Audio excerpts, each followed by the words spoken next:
Halo sahabat UMKM, bagaimana nih kabarnya? Apapun kondisinya, kita harus tetap semangat ya. Semangat!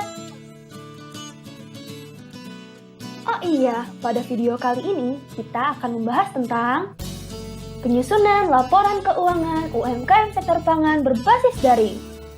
Keren kan? Yuk kita bahas, simak baik-baik ya.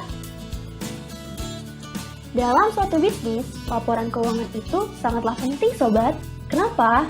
Karena dengan membuat suatu laporan keuangan, kita dapat mengelola keuangan usaha kita dengan lebih baik loh. Tujuan dibuatnya laporan keuangan itu sendiri adalah untuk memberikan informasi mengenai posisi keuangan, kinerja keuangan, dan arus kas entitas yang bermanfaat bagi sebagian besar kalangan pengguna laporan dalam pembuatan keputusan ekonomi. Dengan membuat laporan keuangan, kita dapat mengetahui kelebihan dan kelemahan usaha kita, melakukan kontrol terhadap biaya-biaya yang terjadi, serta mengelola sumber pendanaan usaha kita loh. Dengan laporan keuangan yang baik, akan terbentuk pula suatu perencanaan yang baik.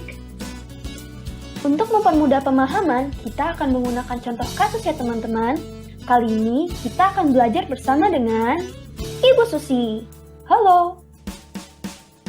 Ibu Susi adalah seseorang yang sangat berpengalaman di bidang masak-memasak. Kue pie yang dibuat oleh Bu Susi berhasil membuat beliau meraih piala emas dalam kejuaraan masak skala nasional yang diselenggarakan dalam rangka Hari Ulang Tahun RI ke-75. Dalam situasi pandemi ini, Bu Susi melihat peluang untuk membuka usaha berupa penjualan kue pie secara online. Bahan-bahan untuk membuat kue pie disediakan oleh Bu Susi sendiri, berupa telur, tepung, gula, dan sebagainya. Pengiriman kue pie pun dilakukan oleh kurir, yang menyebabkan terjadinya biaya pengiriman. Agar Ibu Susi mengetahui apakah penjualan dalam 1 bulan memberikan keuntungan atau tidak, maka Bu Susi harus menyiapkan sebuah laporan keuangan. Berikut aktivitas yang terjadi dalam sebulan. Ibu Susi mengalokasikan uang kas sejumlah Rp100.000 sebagai modal awal usaha. Lalu di bulan tersebut, Bu Susi harus membeli persediaan berupa telur 24 butir seharga Rp60.000, tepung 2 kg seharga Rp25.000, tepung maizena 1 kg seharga Rp10.000, gula 1 kg seharga Rp10.000, apel 1 kg untuk isian selai seharga Rp20.000, mentega 200 gram seharga Rp10.000, dan persediaan kemasan untuk 100 buah kue pie seharga Rp5.000. Sehingga total dari pembelian bahan baku tersebut adalah sebesar Rp140.000. Namun karena keterbatasan dana, Bu Susi hanya mampu membayar tunai setengahnya, dan sisanya beliau bayar secara kredit. Bu Susi sudah memiliki oven dan peralatan masak sendiri senilai Rp850.000 dan Rp310.000. Sementara itu, biaya pengiriman adalah sebesar Rp20.000 untuk setiap ekspedisi. Beban listrik yang terjadi di bulan tersebut adalah sebesar Rp50.000, serta beban pulsa yang terjadi adalah sebesar Rp30.000. Dalam pencatatan persediaan, terdapat 2 metode, yaitu metode perpetual dan periodik.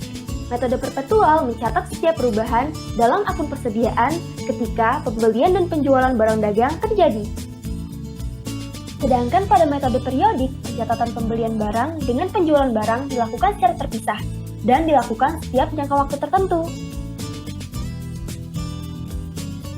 Ibu Susi selalu memperbarui jumlah bahan bakunya setiap beliau melakukan pembelian atau penggunaan bahan baku.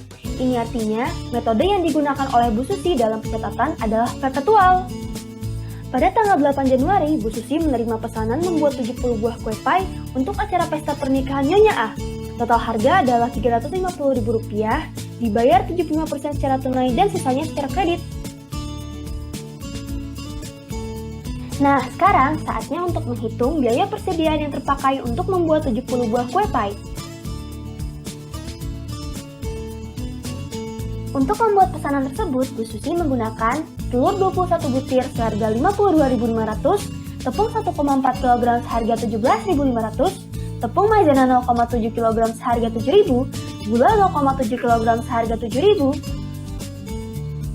apel 0,7 kg seharga 14.000, mentega 175 gram seharga 8.750, dan kemasan 70 buah seharga 3.500, sehingga total biaya tersebut adalah 110.250. Kita akan membantu Bu Susi untuk menyusun laporan keuangan sederhana yang terdiri dari laporan laba rugi, laporan arus kas, laporan perubahan ekuitas, dan neraca. Pertama, kita harus tahu dulu nih apa aja yang dibutuhkan dalam membuat suatu laporan keuangan. Pertama, buku arus kas. Kedua, buku persediaan barang. Ketiga, buku pembelian. Keempat, buku penjualan. Kelima, buku biaya. Keenam, buku utang. Dan yang ketujuh, buku piutang. Namun, sebelum kita menyusun pembukuan, kita harus terlebih dahulu melakukan pencatatan atau yang kita kenal dengan menjurnal. Apa saja sih jurnal yang perlu dibuat oleh Bu Susi? Yuk kita bahas. Pertama, Bu Susi harus menjurnal setoran modal awal dan inventarisasi aset. Jurnalnya akan terlihat seperti demikian. Kas 100.000, oven 850.000, peralatan masak 310.000, pada Bu Susi kapital 1.260.000. Setelah itu, lakukan penjurnalan atas pembelian bahan mentah. Karena Bu Susi membayar setengah dari pembelian bahan mentah dengan kas dan sisanya secara kredit, maka akan timbul utang usaha. Jurnalnya, persediaan bahan mentah 140.000, pada kas 70.000, dan utang usaha 70.000. Kemudian, Bu Susi harus menjurnal transaksi penjualan kue pie-nya sobat. Sehingga, keempat jurnal tersebut akan terlihat seperti demikian. Pertama, kas 262.500, piutang 87.500, pada pendapatan penjualan 350.000. Kedua, persediaan barang jadi 110.250, pada persediaan barang mentah 110.250. Ketiga, harga pokok penjualan 110.250, pada persediaan barang jadi 110.250. Dan yang terakhir, beban pengiriman 20.000, pada kas 20.000. Selanjutnya, Bu Susi harus membuat jurnal atas seluruh biaya yang ia keluarkan dalam 1 bulan. Jurnalnya, beban listrik 50.000, beban pulsa 30.000, pada kas 80.000. Nah, mudah kan sobat? Eits, masih ada satu lagi penjurnalannya, yaitu jurnal penyusutan. Peralatan-peralatan yang dimiliki oleh Bu Susi tidak bisa digunakan selamanya sobat. Jadi, Bu Susi harus membuat jurnal penyusutan berdasarkan masa manfaat dari peralatan-peralatan. Oven dan peralatan masak yang dimiliki Bu Susi, keduanya memiliki masa manfaat 10 tahun. Sehingga, penyusutan keduanya dapat dihitung dari harga perolehan, dibagi dengan masa manfaat yaitu 10 tahun, kemudian dibagi lagi dengan 12 bulan, untuk periode bulanan. Jurnalnya, beban penyusutan 9.666, pada akumulasi penyusutan oven 7.083, akumulasi penyusutan peralatan masak 2.583. Nah, selesai deh penjurnalannya. Mudah banget kan sobat? Setelah melakukan penjurnalan, baru deh kita lakukan pembukuan sobat. Pertama, buku arus kas. Pada buku ini, Bu Susi harus input nih seluruh penjurnalan yang telah dibuat tadi. Jadi, Semua transaksi yang menyebabkan terjadinya pengeluaran dan pemasukan kas bagi Bu Susi harus dimasukkan ke dalam buku ini, agar Bu Susi mengetahui berapa saldo kasnya pada akhir periode. Pada buku arus kas, transaksi yang menyebabkan saldo naik akan dimasukkan ke dalam kolom debit. Sebaliknya, apabila menyebabkan saldo turun, akan dimasukkan ke kolom kredit. Bukunya akan terlihat seperti demikian. Saldo awal kas, 100.000 di kolom debit, pembelian bahan baku tunai, 70.000 di kolom kredit, penjualan tunai, 262.500 di kolom debit, biaya listrik 50.000 di kolom kredit, biaya pengiriman 20.000 di kolom kredit, dan biaya pulsa 30.000 di kolom kredit. Kedua, ada buku persediaan bahan mentah. Pada buku ini, Bu Susi harus menginput berapa persediaan bahan mentah yang ia beli dan berapa persediaan yang ia gunakan. Sehingga, di akhir periode, Bu Susi ini bisa tahu nih, berapa jumlah persediaan yang masih ada di dapurnya. Keren kan? Sama seperti buku kas, apabila akan menyebabkan saldo naik, masuk ke kolom debit, dan sebaliknya ke kolom kredit. Bukunya akan terlihat seperti demikian. Beli bahan mentah 140.000 di kolom debit. Bahan mentah dipakai 110.250 di kolom kredit. Sehingga, saldo akhir dari persediaan bahan mentah ada 29.750. Ketiga, ada buku persediaan barang jadi. Nah, pada buku ini, Bu Susi harus memasukkan saldo barang jadi pada kolom debit dan memasukkan saldo barang jadi yang sudah terjual di kolom kredit. Sehingga, Bu Susi dapat mengetahui berapa saldo persediaan barang jadi yang belum terjual pada akhir periode. Bukunya akan terlihat seperti demikian. Barang jadi dibuat 110.250 di kolom debit, barang jadi terjual 110.250 di kolom kredit. Keempat, buku penjualan. Pada buku ini, Bu Susi harus menginput saldo penjualan dari transaksi yang telah dijurnal tadi ke dalam pembukuan. Sehingga, Bu Susi dapat mengetahui berapa total pendapatan penjualan dalam satu periode. Bukunya akan terlihat seperti demikian.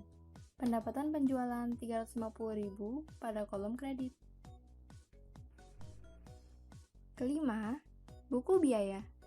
Dalam buku ini, Bu Susi diharuskan untuk memasukkan seluruh biaya-biaya yang telah dikeluarkan dalam satu periode ini karena tadi telah dilakukan penjurnalan.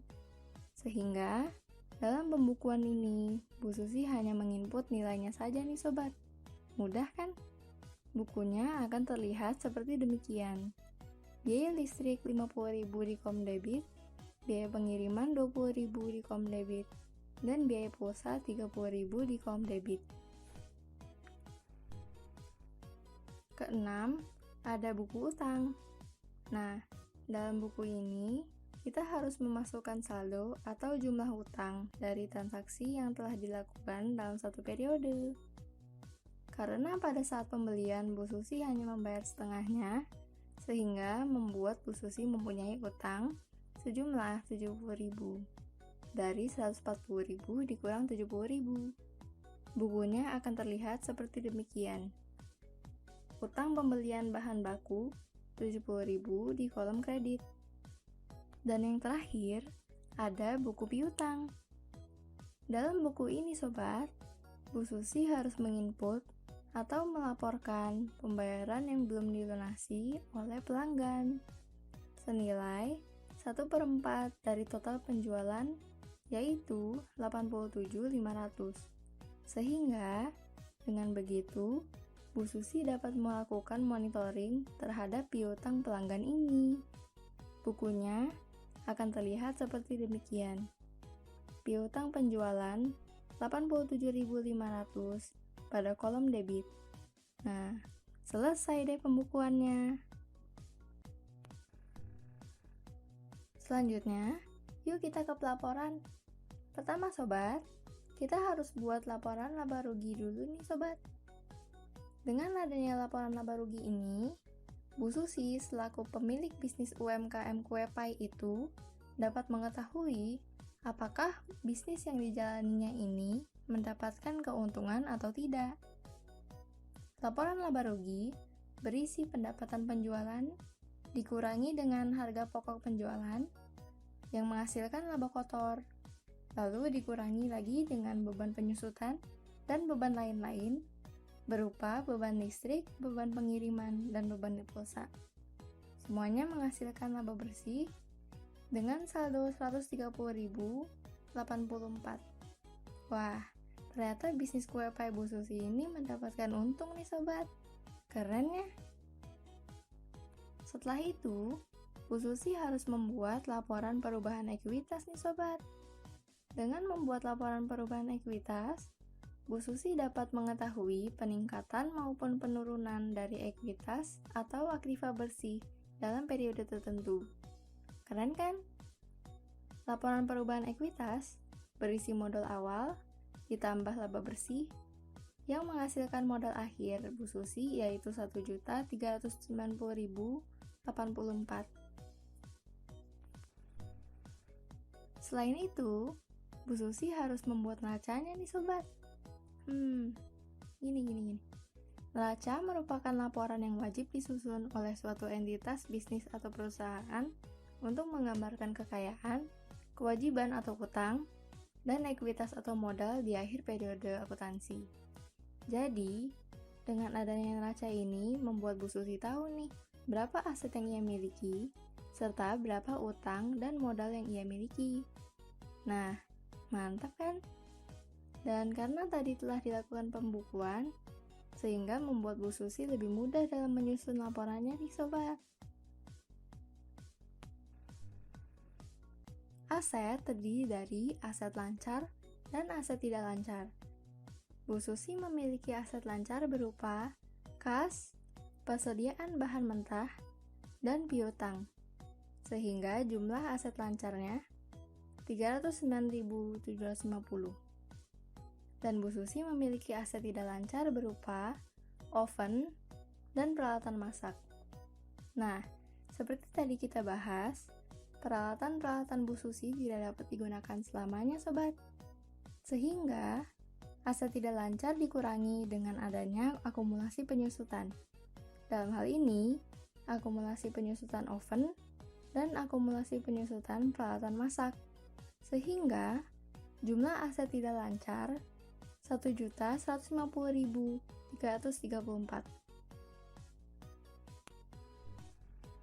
Pada kolom liabilitas, Bu Susi memiliki utang jangka pendek, sehingga jumlah liabilitas Bu Susi sebesar 70.000. Dan pada kolom ekuitas, terdiri dari kapital Bu Susi dijumlah dengan laba tertahan, sehingga jumlah ekuitas Bu Susi sebesar 1.390.084. Nah, dalam suatu neraca, aset dan jumlah liabilitas dengan ekuitas harus sama ya sobat. Pada kasus ini, Bu Susi memiliki jumlah aset dan hasil penjumlahan liabilitas serta ekuitas sejumlah 1.460.084. Yeay, udah selesai nih. Tunggu dulu sobat, masih ada satu laporan lagi nih sobat. Namanya laporan arus kas. Dengan adanya laporan arus kas ini, Bu Susi jadi tahu nih berapa jumlah kas bersih dalam bisnis UMKM-nya di akhir periode. Yuk kita bahas. Laporan arus kas terdiri dari 3 aktivitas sobat. Aktivitas operasional, aktivitas investasi, dan aktivitas pembiayaan. Untuk kasus ini, transaksi-transaksi yang terjadi termasuk aktivitas operasional dan aktivitas pembiayaan. Dapat dimasukkan ke dalam aktivitas investasi apabila transaksi berhubungan dengan penjualan atau pembelian aset tidak lancar. Nah, dari aktivitas operasional, Bu Susi menerima kas dari pelanggan dan mengeluarkan kas untuk penyuplai dan beban operasional.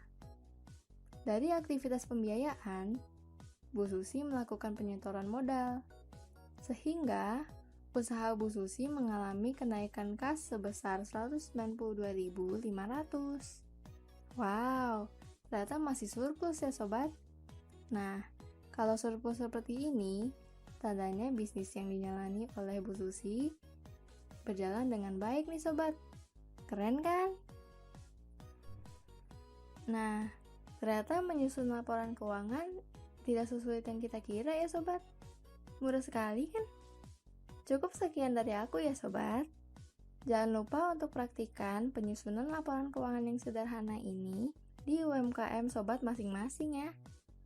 Dan jangan lupa like dan share video aku ya sobat. Semangat!